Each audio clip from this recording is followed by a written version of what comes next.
Yo, Pierre, you want to come out here?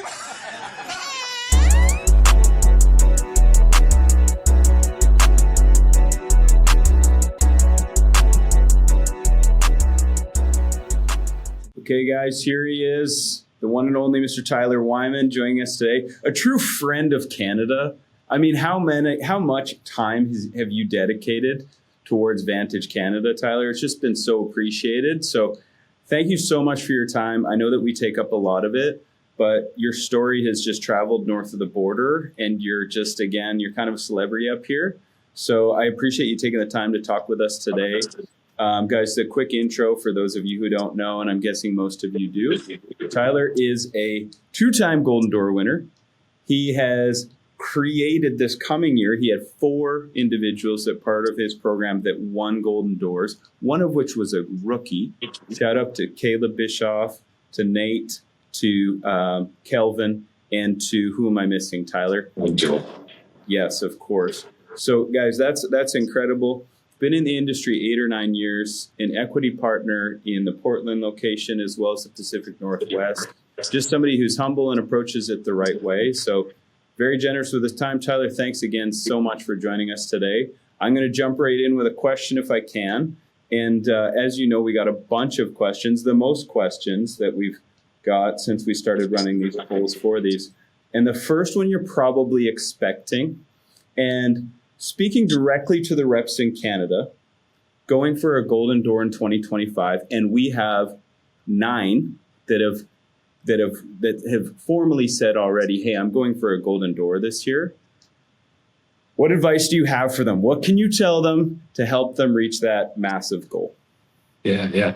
No, I'm really excited. I'm glad that you speak on the Canadian reps specifically, because it's been fun to see them kill it. And a lot of Instagram DMs, but it's fun to have this podcast to really speak to them. You know what I mean? So, yeah. I'd say with Canada Golden Doors, first of all, know that you're in such a good space to hit it, right? I mean, as far as competition and bug levels and just the ability to go in there and really kill a market, I don't think you could ask for a better market in America at all, right? To hit a goal like this, right?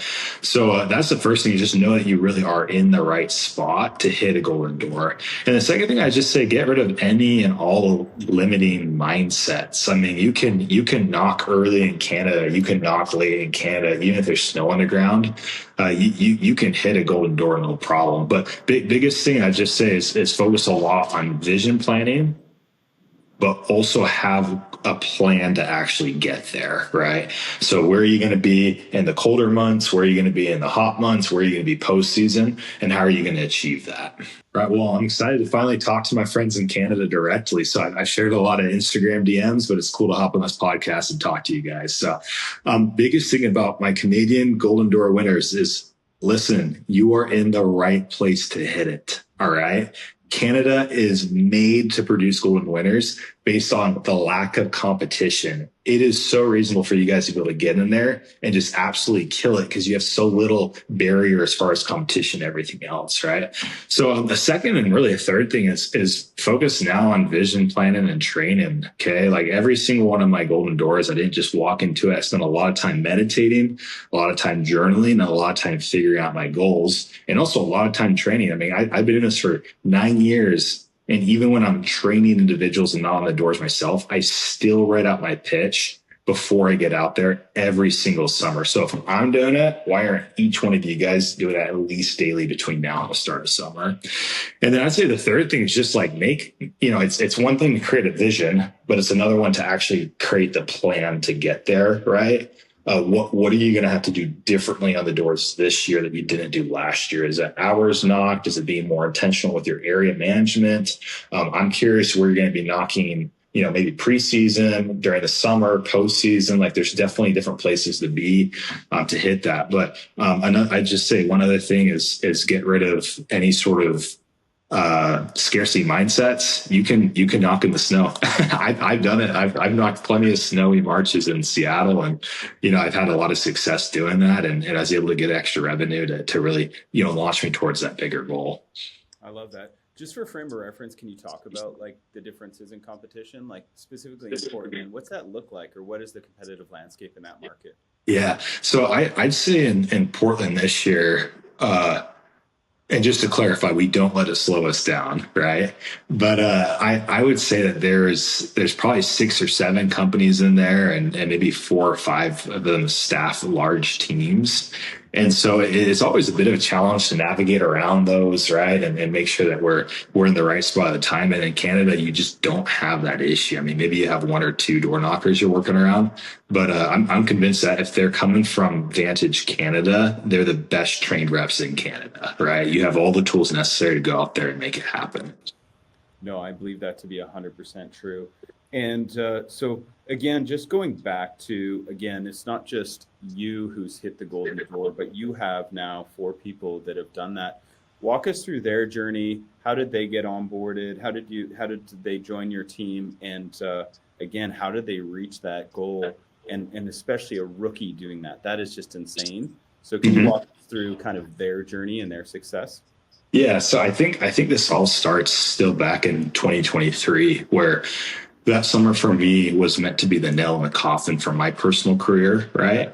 I'd hit Golden Door the year prior, but I knew I could do it within the summer. So I put everything I could into that year, and I wanted to hit it within the 5 month summer. And lo and behold, I got a little bit ahead of the goal, and I was able to hit it in 4 months and a week, right? And so that was really sick to be able to hang my hat on that. But I knew for the coming year in 2024 to stay relevant, I had to be either getting golden doors or producing them myself. So that's where all of my energy went to. Where finally in 8 years, I could move from being sales rep Tyler to coach Tyler, right? And really, really take everything I learned that year prior, invest it and push it into these other individuals, right? And so I had a selection of guys that we onboarded. Some of them were from different networks and within Vantage, where their managers believe that they had the most success over here, and they were pushed to work in Portland, which I'm very grateful for them, and I think that's a really awesome option that they're willing to do that. And then some of them were from other companies like Angel, and then Calvin, of course, was just a rookie, never knocked a door before, right? But especially with Caleb, he was the one that I put a lot of energy into preseason.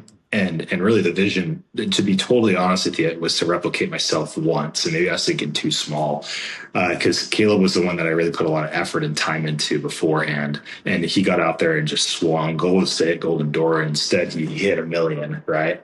But then very quickly, as the summer progressed, even within a month, I had a few other guys start really producing and coming out of the woodwork, where it's like, oh shoot, like we got to be thinking bigger. We got other guys that can hit this goal and can make it happen, right? So, Calvin was one of them. Nate Barlow was another one. Angel, he came over from New Mexico, and he was cooking over there with Reed Goodman, right? And we just had this really good culture where these guys were able to support each other. I was able to direct, right, and really help them with any sort of questions they had, or area management questions too. I was able to kind of just make it a plug and play situation for them, where they can just come in and get that Golden Door. That's incredible.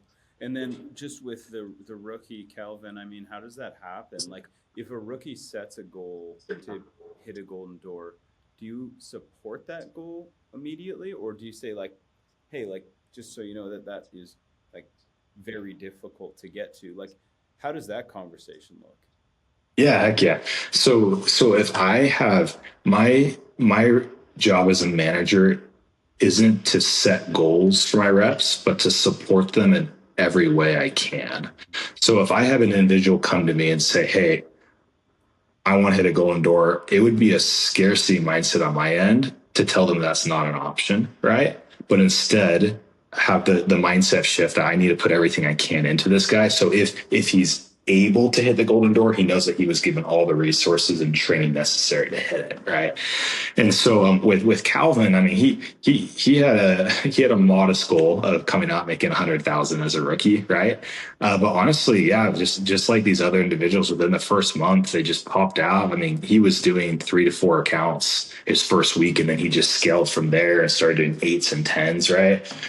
During the seasons when we really started game planning and talking to each other, really vision building, maybe a little bit late. So I'm really excited to see what he does this year, right? Where we start talking about the Golden Door and not just talking about it, but actually making plans. Like, hey, this is what I want you to hit by the end of summer. this is where we're going to go for postseason. This is what your CV's got to be, and then of course the little logistical questions. Hey, what happens when they say this, training, things like that factor into it as well. Okay, awesome. And what would you say your mentality is, or what do you think some of the credos that you offer to your rookie reps when they come in the door?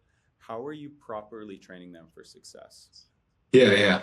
So I want my rookies to understand and know before they get on the doors that the sales cycle process is just that. It's a process that you can just keep doing over and over again, right?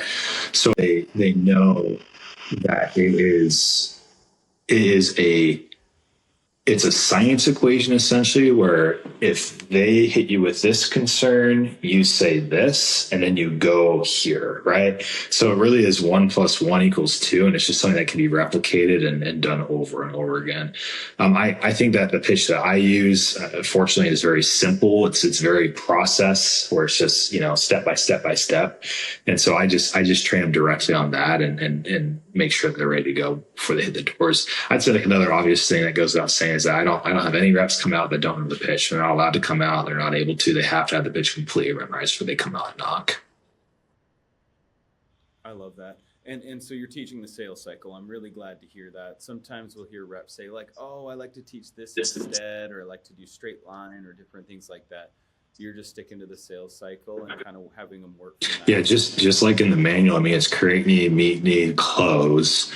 As soon as you get the close, you typically get some sort of pushback in the form of a concern or a smoke screen. You resolve that and you just keep going through that. So I tell every single one of my reps that they're not allowed to leave the door. And I don't do this either until they've gone through at least 3 sales cycles, because only then will they actually have that information if that person is worth continuing to talk to or not, right? And you'd be surprised. I think 90% of the deals that I get are closed on that final 3rd sales cycle, and it's just following that process throughout the whole summer. And I think that leads to a lot of things. I mean, if you have your pitch completely down, you can get into that flow state a lot quicker. And when you're in that flow state, burnout just isn't a thing. You can just go and not be affected. Love that. So you talked about on the Golden Door panel that you hosted in Utah, you guys discussed on the panel the certain amount of months that you usually recommend somebody plan if they're setting out. What do you think is the best in terms of goal setting, or the number of months if a rep is going after the Golden Door? How many? Yeah. So my opinion is, when it comes to Golden Door, it's not if, but when you hit it, right? I think it makes sense to have some sort of end goal date, but you got to be mentally prepared that if you haven't hit it, you're going to be out there till Christmas to get it, right? And I think that's totally okay and super appropriate, and in some ways even more epic if you really are out there long term making it happen again, right? So I'll be the first to tell you, my first Golden Door, I went out, had a lot of effort, didn't dial everything in, right? Just because you don't know until you don't know. But I got it on October 30th, right?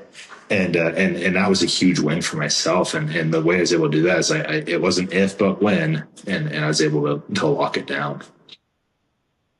Yeah. I mean, one of the considerations is we've had reps miss it before. What advice would you give to them if they're trying to bounce back and go for it? Yeah. So because my experience is in 2021, I had my lowest producing summer of my whole career. And I didn't set goals for the Golden Door, but the goals that I had for that year, that was the first year that I didn't hit the goal that I put forth, right? And I think the biggest thing that helped me was I recognized that I took ownership. I had a bit of a chip on my shoulder, and I didn't shy away from that. I really leaned into that energy, and that really helped me the following year get my act together and get everything situated so I was prepared to get out and make it happen. I love that. And you talked before about some of the stuff off the doors, such as journaling, meditation. Can you talk to me about are you formally coaching the people that you work with on some of that off the door stuff, or do you focus? Yeah, so I focus a lot on writing goals down, right? And so I spend a lot of time with my reps talking about that and really getting that vision crystal clear before they get out there. A big way that helped me was a book by Hal Elrod, Miracle Morning. and they just walk you through a really simple 5-step morning routine. And I did that every single day up until preseason, even during the summer of 2022. And that was huge for vision building. And I still always have, paper next to me or a journal or something like that. I'm writing down thoughts and goals. On my phone too, I always have a tab of, 2025 goals or 2026 or 2027, right? And just have the long-term goals, short-term goals, everything really organized. I'm always thinking about it and adjusting it too. It's okay to change things as well as you continue going on. Yeah. Hey, I think you've done a great job with your social media channels and your presence online. And I'm just wondering if you'd share some tips or strategy on that. I know that our sales reps would love to emulate some of what you've been able to accomplish online. So just any tips on how to get started, what to focus on, tips and tricks to just be good online. And again, I think create a culture that's attractive. Yeah. So I think to start social media, first, you got to change your views on it a little bit, where there's a lot of mindset that kind of goes towards like, dude, that's not for me. Social media is just about clout. I don't want to do that, or I'm too old for that sort of stuff. And you got to throw that all out the window, because you can either be distracted on Instagram or you can create, right? You're either a consumer or a creator on it, right? And so that mindset shift happened for me, I'd say 2022, when I started to really document what I was doing on the doors, right? And the second thing is just stay consistent. I mean, it's so many parallels to door-to-door sales where, you can't just go out and knock a few doors a week, right? You got to be consistent and really, really be posting a lot, right? And then finally, just simply don't care. You're gonna post stories that maybe aren't the best, or reels that aren't the best, but you just got to put content out there. And as you continue doing that, you're gonna get more comfortable with it, and you're gonna get better at it as well. It is a skill that's learned, and I'm still developing it myself, right? And I know if I keep doing it, stay consistent, I'll become better and better at it as well. And it's worth for what it's worth, right? I mean, I definitely recruited plenty of reps through social media, made a lot of connections, and it's been a huge deal for my program. No, I think it's what you're doing is great. So just walk us through the actual first time that you hit the golden door, in terms of like what month you started, what month you ended, kind of what your production was like throughout the year. Again, I think that our reps are just like really in the process of trying to roadmap it, just create their plan and their goals. So can you share with us what your first time? Yeah. Like? So I went out April 1st that year, and in Oregon, it is freezing cold and it's rain. Like, it'd be better if it was snowing, because that's how cold the rain is and just completely drenches you, right? So I went out there April 1st, my buddy Dayton. We actually roomed together before the wife came out, and I just crashed at his place on the couch. But we vision planned. We did our morning schedules together, right? And just so on the same page. It's a really cool experience, a lot of fun. It's really fun to reflect on that first month out there. My goal was to do 550,000 in revenue by August, and then go to Hawaii and just finish up the last 100K real quick, right? And that didn't happen. I fell short about 100K, so I was way far from what I thought I was going to be in August. But once again, I had the mindset it wasn't if I was going to hit golden door, but when. And that really helped, because I was able to plug into Hawaii, and luckily I ramped really hard. I did about 150K that first month, and so I was able to wrap up on it a lot quicker than I originally thought. And that's where I hit it in that October goal. Somewhere along the way, I decided that 700K would be even cooler number than 650. So I actually did end up continue knocking after that October date, and I ended up hitting 700K mid-November or so, and wrapping up that long-term goal. Wow, good for you. And I think it was the second time that you hit it, you also were working with. Yeah, so that you can't have excuses, man. Yeah.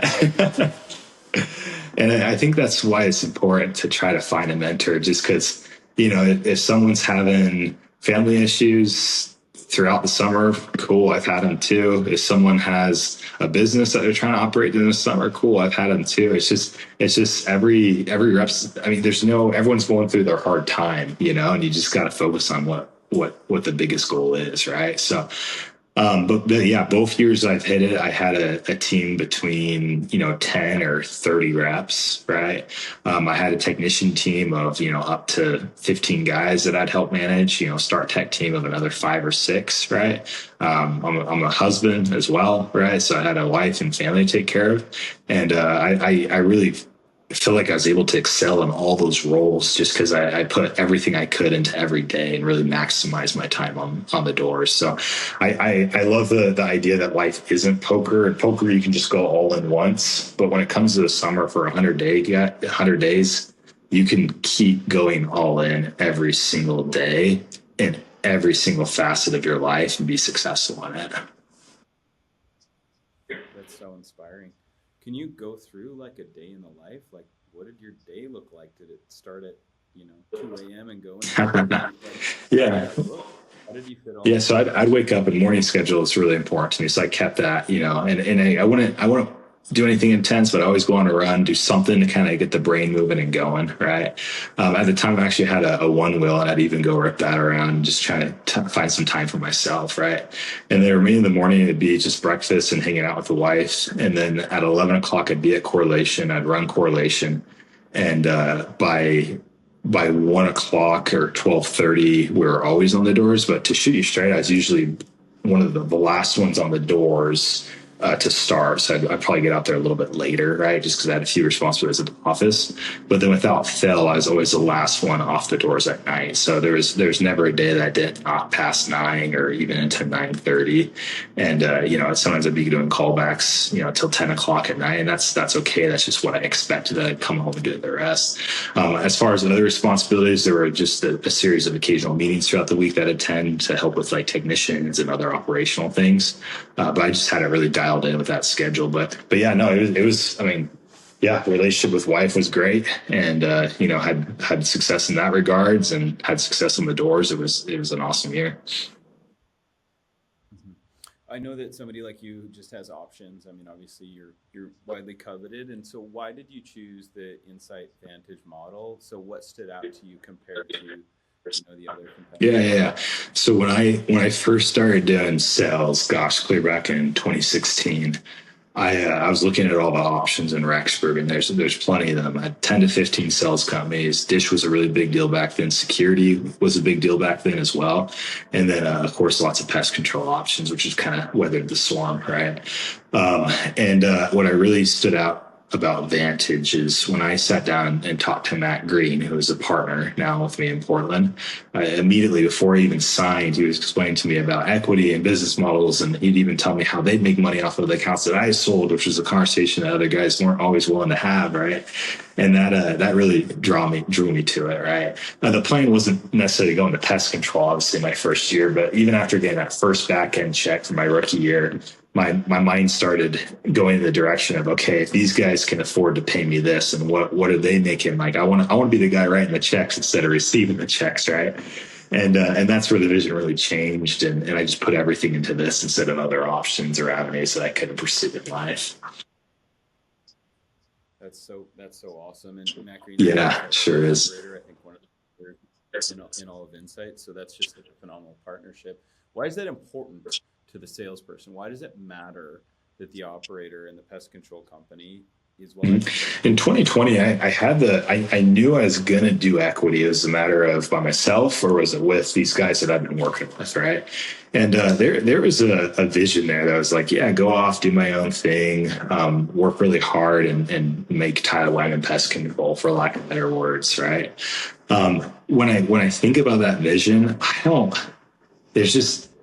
there's some things I'm good at, some things I'm not. My strengths is sales. It's not necessarily going to be hiring and spraying houses and operational work, right? And when I really think about what that could have been, sure, maybe I would have had full ownership, but I don't know if I would have ever exceeded over $1 million in revenue, to be honest, right? Just with all the responsibilities. If someone is out of work, then who has to hop in and get things done? To be myself, right? So partnering with Insight was ideal because I could just focus fully on sales. I could pull more money from partners too, so we had a quicker startup. But there's no way I would have been able to do these, multiple golden doors in market if it wasn't for partners to really take on a lot of the load of other work, right?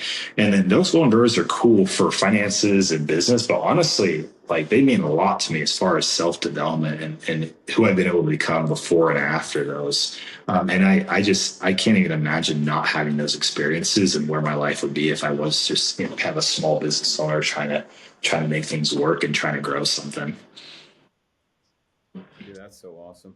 Tell me about how your life did change after you hit that, after you became a golden door. Yeah. So to shoot you straight, man, I think I rode on the tails of my second summer where I sold 755 accounts, right?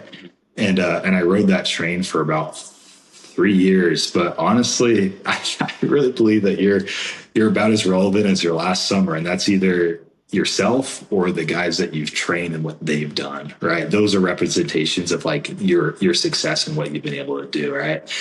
And because of that, and just not doing a lot of impressive things, I think my self confidence went down. I think my mindset went down. I just got into a place that I didn't want to be, and it was so bad to the point that I would say, nah, I can't do that, right? I can't work out. I can't be effective in my relationship and successful at sales. I can't be a successful business owner. Honestly, just like a virus that entered my mind and it was hard to get out. And it was ever since the Golden Doors and also a marathon that actually played a lot of prep into doing, hard things beforehand. Right.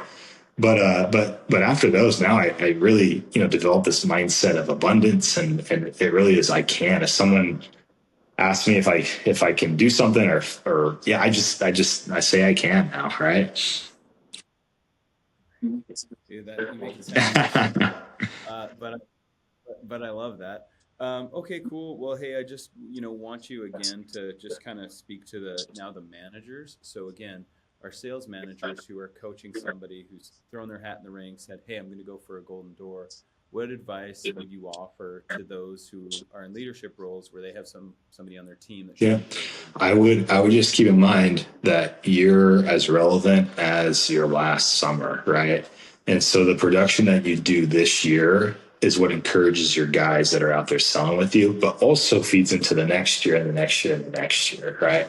So really being a rabbit to catch and being the best example of your team of hard work, effort, training really should be from you to help your guys be successful, right? So biggest thing is you gotta have your hat, you gotta hang your hat on something, right? And you gotta put everything you can into those summers.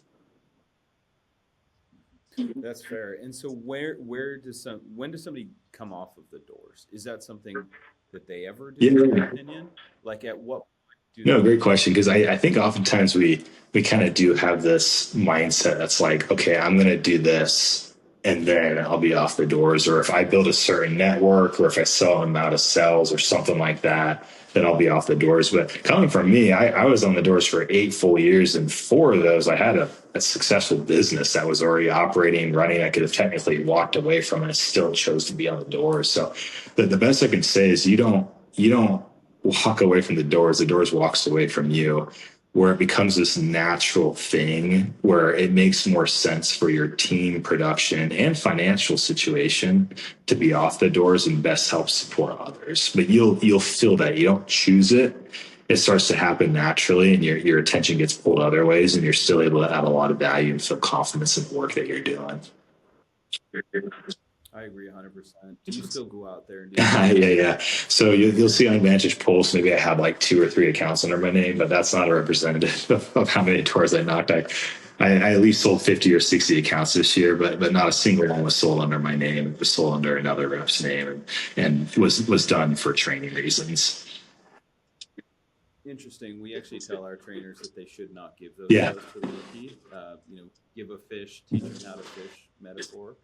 I own the thing, dude. I'm taken care of. So yeah, that's the biggest thing. Like for my reps too, if they have serious goals, I need that revenue to go towards them and supporting their goals. But my situation's different. I've been very blessed with pest control, so it's easy for me to give accounts to other guys.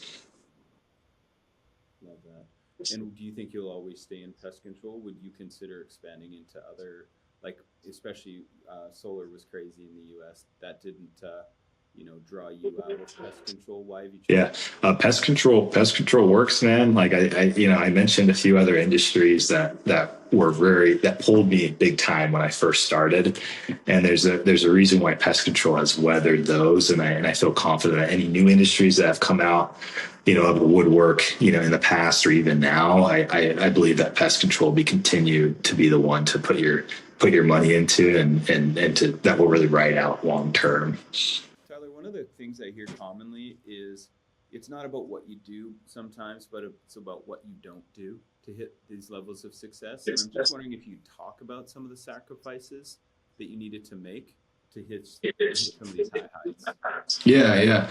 I reflect on a situation where I was in a car group early on in sales, and there was a rep just kind of complaining about his production and stuff like that, and it was just he just simply, hey, why are you not producing? His response was, oh, just personal issues, man. Right, and he just left it at that. And in my head, it was like, okay, I got personal issues. The rep next to me has personal issues. The rep next to me on the other side has personal issues, right? Like we all have personal issues, but you can't let those get in the way of your production. So I can say for 8 years of knocking doors, I've never had an unexpected or unplanned day off the doors. I've never had a day off, never sat on the curb. And I only share that not to brag or say, look at me, but if I can go 8 years of doing that, why can't other reps just be consistent and do the same thing, right?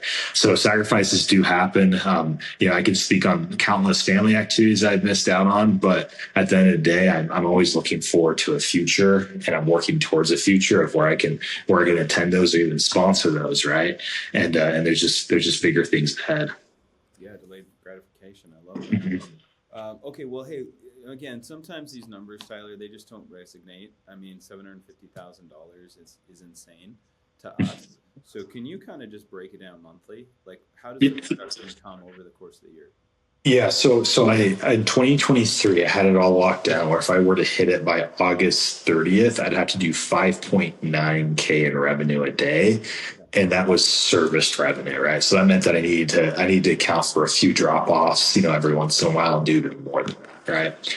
So every day it was just a game of, oh, am I over or under 5.9K? And at first I stayed real consistent with the month of April, where I was just hitting it right on the nose, right? And then as we got into May, that's when things really took off. And there was a period there where I was doing, on average 7 to 9K a day, and it just stayed as consistent with that as possible, right? So actually Vantage comes out with an award, and they have all the dates, right? So they have all the months and revenue right there. And so, yeah, first month, April did 110K, and then May I did 185,000 revenue. So that was my highest producing year, and that was serviced revenue too. It wasn't just sold. And then it looks like June and July did 100, just over 150K each. And then August, it just took me about a week to wrap up on that and finish up with the Golden Door that year. So that's how I broke it down. But really, it really is as simple as that. It's knowing what you got to do daily, and just staying consistent with it and making sure you hit that. And if you're under any day, you got to make sure you're up the next. One of the pitfalls that I've seen of the strategy of, hey, I don't know when I'm going to hit it, I'm just going to hit it, is I do see that leads to some procrastination a little bit. Like I've kind of seen that happen a little bit. And as you know, we opened Australia this year, and reps over there selling in Australia. And I almost think that was easy to kick the can down the road a little bit, where it's just like, hey, like I may not get to where I needed to in Canada, but I'm going to make up for it in Australia. Have you seen that happen, and any tips to avoid that? Yeah. So in my opinion, if you're not someone that can put pressure on yourself, it doesn't matter if you set a set goal or not, you're not going to hit Golden Door. Nobody wanders casually into hitting their goals. And so I think is more important than, oh, am I going to start a date or not? It's just, hey, are you willing to put pressure on yourself every day to do the best you can, right? Like procrastination in your sales, procrastination in a sales goal can't even be part of a vocabulary if you're going to actually hit Golden Door and make that happen. No, that's good. Okay, well, hey, the last thing I'll have you close on, and I know it's again one of those annoying questions you probably get, but I mean, people just want to kind of like hear your pitch. They want to hear what you say. So I know it maybe sounds rudimentary, but and I'm sure you're going to say, hey, I say the same thing as the next guy. But do you mind doing a quick demo so we can just kind of hear it in terms of what Yeah. we do for you? So if I do the full pitch, I'll tell you right now, it's gonna be very anticlimactic, right? Yeah. So give me a part of the pitch that I can kind of walk through, and then I can break it down a little better. What do you want to see? That's perfect. So let's say that you're in that preseason and it's cold as heck. The bugs are Mhm. out at all. The objection that you're commonly getting is like, hey, we don't have bugs. I guess getting out in front of that one. We sell in Canada. We also start in the preseason. So that's the one that reps will face when they're first getting started out there. Yeah. So for my Canadian friends, I've personally sold some of the most northern accounts in the United States. So just right under Vancouver. Yeah. I've knocked on that border where I hit a door selling account. If I look across, I can see the border. All right, so I know what your hood is. I've been in it, and I'll tell you right now, I've done 8 to 10 accounts consistently in that area. There's no reason that you can't be extremely successful in that area, right? So in all my pitches, I don't care if it's March or if it's August, I always sell preventatively on something that's about to happen, right? So preseason snow, hey, obviously no one's seeing anything right now, but as soon as it heats up, that's when all the ants starts to get to melt. Now it's August. Yeah, I know you're not seeing anything right now, but as soon as it cools down, that's when all the spiders start to move into the house, right? So you see how I change that pitch based on the time of the year, but I'm always pitching on something that's about to happen, not necessarily what's already happened. Worst case scenario, they already have the bugs and they'll admit it and tell me, right? Or they won't have them. I'll just keep pitching the way that I'm pitching, right? And you even carry that into June when the bugs are flying. Yeah, absolutely. Yeah. So the way I view it is if I can pitch preventively in June and say, hey, Tommy over there hadn't even seen anything yet. He just wanted to get ahead of the issue when the ants start to come. And then in their head, they're like, oh, shoot, I actually have the ants already. If Tommy's getting it done when he doesn't even have any, what the heck am I doing? Right. Or they think the same way. Oh, cool. Tommy doesn't have anything. I don't. Let's just get it done. You can't disqualify people in case they don't have bugs. So I would say that it's that second year, so 750 accounts, all extremely close to the Canadian border. I'd say 2/3 of them were exterior only jobs, didn't have any bug issues at all, and they're just preventative deals. So people want peace of mind. I just paid for my windows to get washed. They weren't even dirty, right? That guy still sold me. So you can sell people without specific bug issues, but you gotta know you can do that. You gotta have the vision to do that, and then the close on it versus thinking you gotta find an issue every single time. Well, hey, I'll give you this one then too, especially if you're that close to the border. And by the way, that's funny because I've been on the other side of that border, like those same houses that you're probably looking across the street. Yeah. And I've done that both in Buffalo and then also in Vancouver. So that's kind of cool. But yeah, just the winter objection. Talk to me about that. When you get faced with that, when a customer's just like, hey, well, I don't want this for the winter. I don't need this when there's 6 feet of snow on the ground out here. How do you typically resolve that concern? Yeah, my first summer, I got stumped on that big time. A lot of pushback on I don't want a contract. I don't want to do it during the winter. Why do I need 4 services a year or 6, right? And gosh, in the last 3 years, I can't even think of the last time I've got that objection because I always pre-resolve it. So it's built into my pitch where I quickly go over the months and what critters come during those times. So they don't even think about it. So they can't even get it out of their head as a concern, right? So I view concerns to be like cancer, and you can get that cancer out after it's set, but it's a lot easier just to get rid of it completely and not even have it start growing before they can even say it, and just pre-resolve it and get moving with it, right? So to do a role play on that, I just quickly will go over. Right now you're going to see more ants, and as soon as it really heats up in August, these eaves will be completely filled with wasp. Now in the cooler weather, fall is when spiders start to trickle in, and then of course winter is when you get some rodents in the garage or in the crawl space as well. And then also throw something in there. Yeah, obviously I came once or twice, it never work. These critters have egg cycles, so I gotta come once every 3 months to break up the egg cycle. So that's baked into every single pitch I'll do on the doors. No, I love that. that. And so you're right. In Canada, there's not much that we have in the way of competition, but there are some customers that we'll bump into that have a provider. If you're in a neighborhood and it's that every customer has the same company, how are you going about pre-resolving that, or are you, when you're bumping into constant switchover, are you working that into your initial pitch, or does it come later? Yeah. So my intro always ends with the phrase, "Have you had it done or not yet?" Because it goes three different ways. One is, yes, I have someone, and I go into switch over pitch. The most common one would be number two. I get a smoke screen. I had to push through that. And then the third, the one that you love to hear, is not yet. And you're kind of like, "Ha, I got you." You know what I mean? Like, not yet, right? Yeah, That's what we hear. And so you're right. That's music to, the salesperson's ears. I have sold in the U.S. as well. I've sold probably equal parts in Canada and the U.S. And that was the big transition for me, is when I came to Canada, I would, put that fork in the road for the customer too. And it was just like, oh my God, they don't have, no one does have service. And so it was just that quick, so where do you take it from there? So assuming they say, yeah. we don't have a So service. just to point out, like we're in the U.S., we're ripping. Okay, we had a per rep average of 200K this last year. We had 4 Golden Door winners just on our Portland team. But there is more sales resistance in the U.S. than you'll get in Canada, right? And you need to be owning that. Like, roll with it, man. Like, you got some easy sales out there to cop, right? So if they say not yet, then I just go right into the sales cycle and start building need, identifying bugs, explain why they're bad, and closing. If they give me smoke, I push through that and go right into create need. If they give me, I already have a company, then I go right into creating a need, just with a little bit more of minimizing their service, maximizing mine. The sales cycle is the sales cycle. It doesn't matter what side of the border you're on. I love that.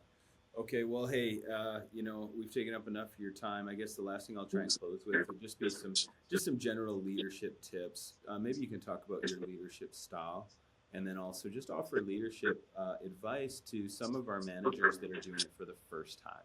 So they've made that transition from salesperson to sales manager. Speak to them, give some advice, maybe reflect on some of your own styles.